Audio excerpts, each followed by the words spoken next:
তার মানে ওই শ্যামাচরণ, বলুন বাবু বলুন। এটা ভালো করে বুঝিয়ে দাও। মানে বুঝাবার কি আছে মশাই?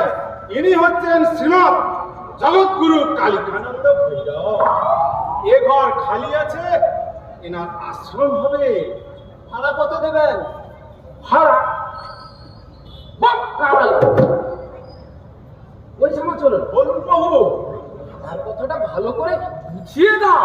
ভাড়া প্রভু যে কৃপা করে এখানে আশ্রয় করবেন সেটাই তো ভাড়া।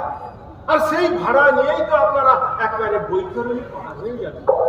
জলদুয়ারে মহাঘরে এক পয়সাও ফি লাগবে না, ফ্রিতেই পৌঁছে যাবে।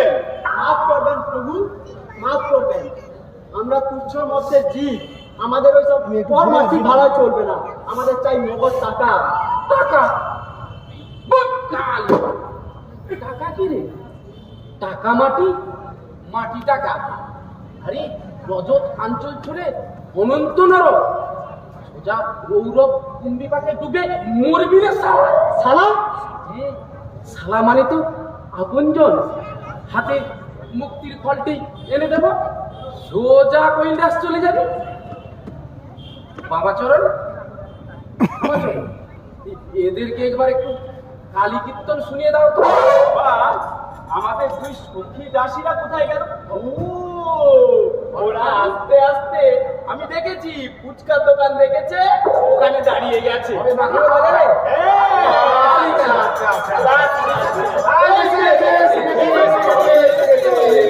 শোনো শোনো শোনো, আমাদের কালী কীর্তনটা শুরু হবে, এদেরকে বুঝিয়ে দিতে হবে আমরা কারা। ধরো তাহলে।